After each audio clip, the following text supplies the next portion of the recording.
6:25-34, when he goes on about, therefore I say unto you, be not anxious for your life, what you shall eat or what you shall drink, not yet for your body or what you shall put upon you. Don't worry about what clothes you might put on. However, I did select this tie very carefully. So really he's saying, don't be too worried about what you're eating or what you're putting on. It's not about that. Life is not about that.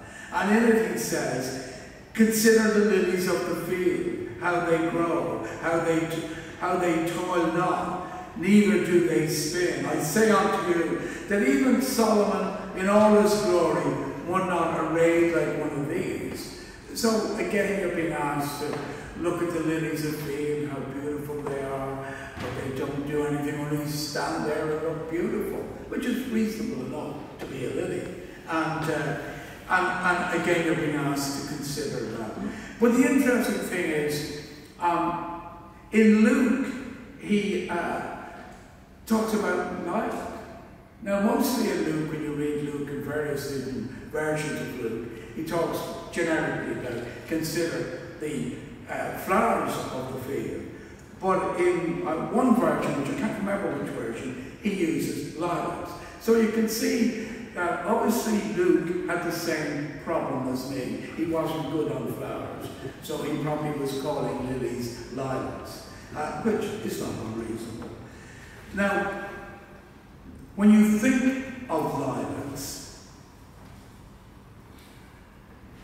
they are a very spiritual flower. They are mentioned in the Bible because there's very few flowers mentioned in the Bible. And although lilac is mentioned, it says the species stands for renewal and confidence overall. Each colour of lilac has its own specific meaning. White lilacs represent purity and innocence, while purple lilacs symbolize spirituality. So purple lilacs symbolize spirituality. And if the blooms edge more on the blue side, or the colour changes, they symbolize happiness and tranquility. So it's a beautiful concept when you think of lilies or lilac, and you think of how they capture the mind of prophets, how they capture the mind of Matthew, Mark, Luke, and John, when they use them to symbolize in our lives, using a flower to instruct us how we might or might not behave, or how we should treat life, and how we should not only be gentle in life, but don't be too concerned about the aspects of life, like what to wear, what to eat, or whatever like that. Now, it was interesting when Mark, I thought it was a great idea, the democracy of allowing the congregation to select what you were going to read. I really like that. And Emerson, wasn't it? Emerson was yeah.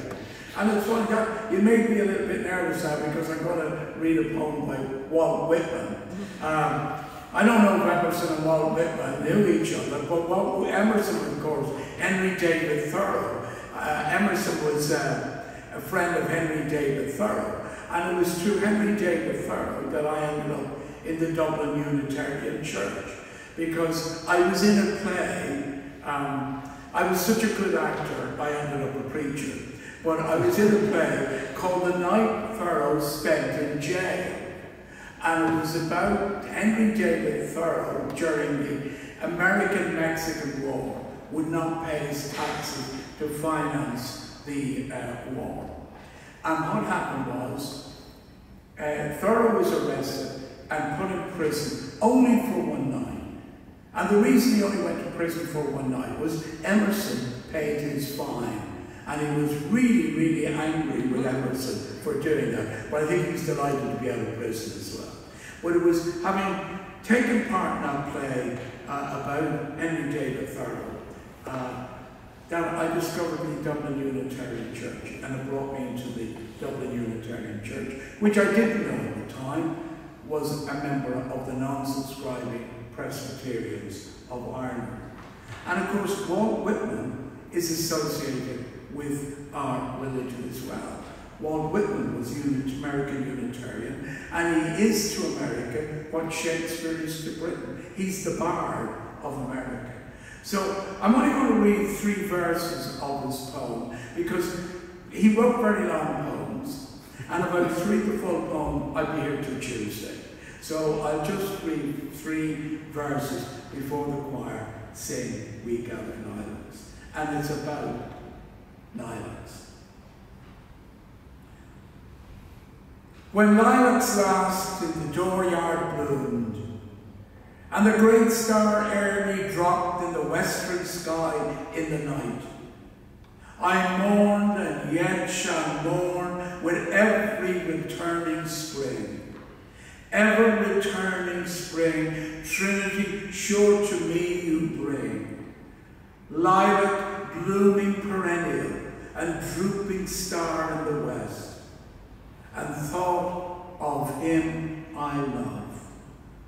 O powerful western fallen star, O shades of night, O moody tearful night, O great star disappeared, O the black murk that hides in the star, O cruel hands that hold me powerless, O helpless soul of me, O harsh surrounding cloud that will not free my soul.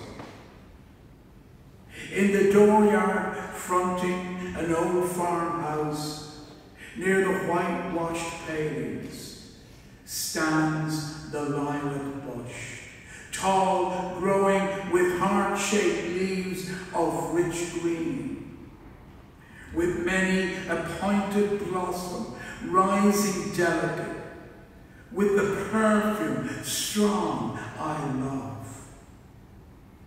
With every leaf a miracle, and from this bush in the dooryard, with delicate coloured blossoms and heart-shaped leaves of rich green, a sprig with its flower I bring.